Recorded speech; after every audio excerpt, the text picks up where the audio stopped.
Let me start this video by saying the body positivity movement encourages that each and every one of us are comfortable in our own skin, regardless of whatever form the body takes, and more importantly, without trying to mold yourself into a shape that society deems suitable. Now, while I absolutely believe in body positivity, and the body positivity movement continues to be crucial and a necessity in today's social media society, it has some very toxic flaws that need to be broken down. Because it is ultimately the excess outpouring of positivity on social media platforms that has led to the culture of toxic positivity.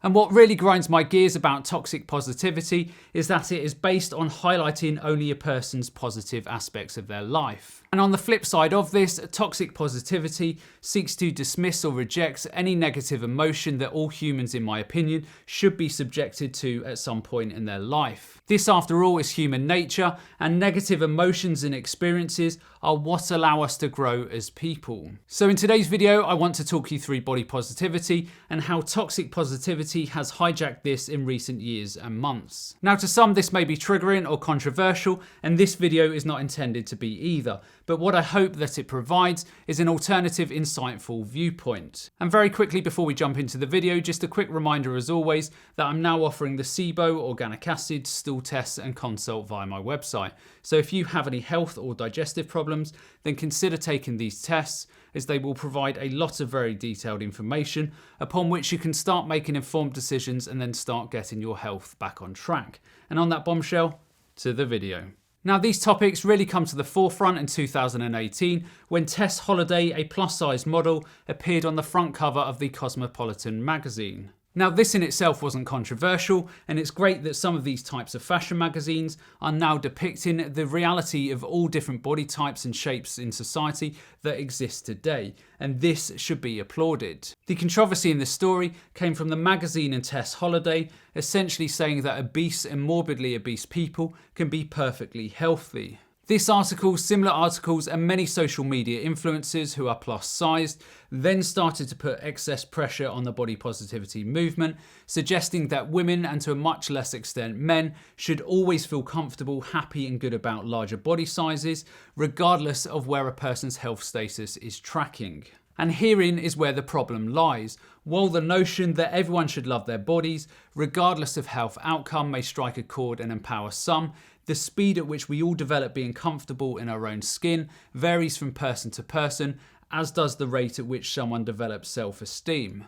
And what underpins all of this is the rate at which a person understands their own mental needs as they age. So the point that I'm trying to get to here is that this whole environment of being comfortable in your own skin is always evolving, and it is absolutely human nature to have regular uncomfortable debates in our own minds from everything in our lives, from relationships to our own weight status. And these conversations are what make us, well, us. Every single one of us will have days of struggle where we will not always feel comfortable or satisfied with what we have been born with. This may be personality based, or it may be based on physical appearances such as weight. And many of us may also have bundles of confidence and self-esteem, but equally still not feel comfortable with the person who is looking back at us in the mirror.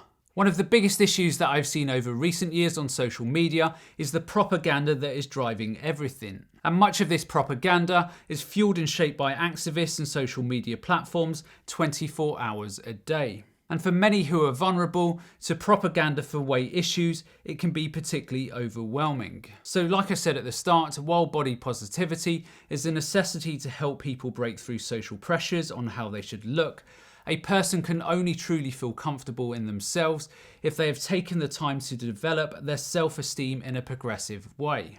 Manipulative propaganda and toxic positivity will do nothing longer term for self-esteem or mental health issues. A good analogy for this is putting in poor foundations while building a house. If the foundations and walls have not been built correctly, then eventually the house will crumble and subside.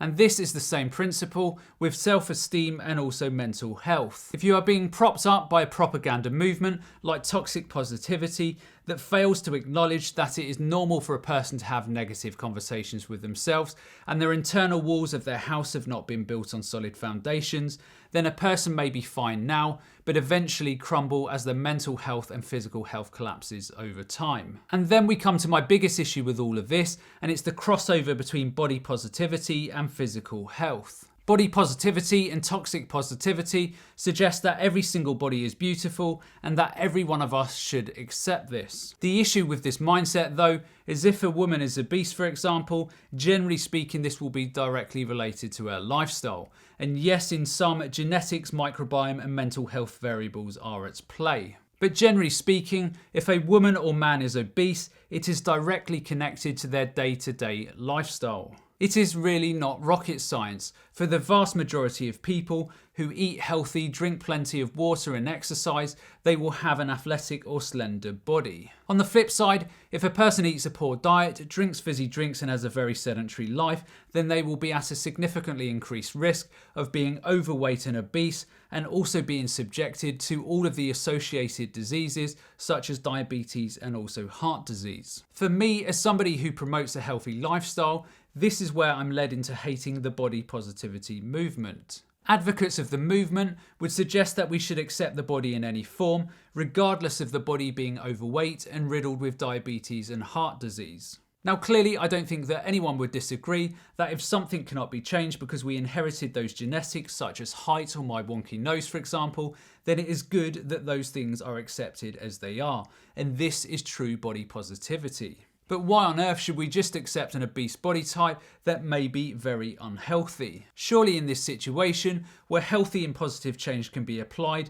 why not support this type of change? Why on earth would any type of movement not promote health for all? Now, equally, me saying as my opinion that I don't believe that anyone should promote an obese body, that it is not right or healthy, that does not mean for 1 second that an obese person should partake in unhealthy weight loss practices, and I am absolutely not saying that weight is always a barometer of a person's health. After all, we all know lots of people who are slim who are also very unhealthy. Society today is awash with men and women who are suffering with body distortion issues due to not being able to switch off from social media drivers. So while statistically speaking, women are much more likely to suffer with eating disorders, men are also much more likely to have issues at the other end of the spectrum and deal with things such as bigorexia, which makes them think that they are never big enough. So body distortion issues are not just a female problem. And there is a very big and pronounced fine line that body positivity needs to take responsibility over, and that is good health. Body positivity and toxic positivity movements should 100% not be glorifying any form of body acceptance that disregards and ignores any risk and consequences of obesity. Period. In my opinion, and that is all it is, my opinion, if you are overweight or obese and you are comfortable in your own skin and you know the risks associated for your longer term health and you still choose to be obese, then absolutely great. If you are truly happy, then people should have nothing to say about this. But if you are someone such as Tess Holliday, who is obese and promotes toxic positivity that could have a real and significant negative impact longer term on people's health, then in my opinion, you need to pipe down. Body positivity is not for everyone. If you personally get some positivity from it, then great, but not everyone will. It is absolutely a healthy state of mind for a person to love their own imperfections at the same time as seeking to address them for the sake of their longer term health outcomes, particularly if we are talking about weight. This is a very complex landscape, and what we have all got to acknowledge is that many people have more than just a passing negative thought pattern about their bodies, and very frequently in these situations, a person's mental and physical health are very interconnected. And the reason that I bring this up is that I think it's really important to distinguish between a person with a lot of insecurities or low self-esteem and a person with clearly defined mental illnesses associated with body distortion, such as bulimia. So like I said before, if you are obese and you are truly happy and you are not impacting on others and you acknowledge the longer term risks, then great, simply enjoy your life. But if you are someone who is overweight and obese and you have self-esteem or body image issues or a mental health problem, then please seek the help that you need. Don't let a propaganda movement fill you with the thought process that says you are wrong for wanting to improve your health. After all, misery loves company.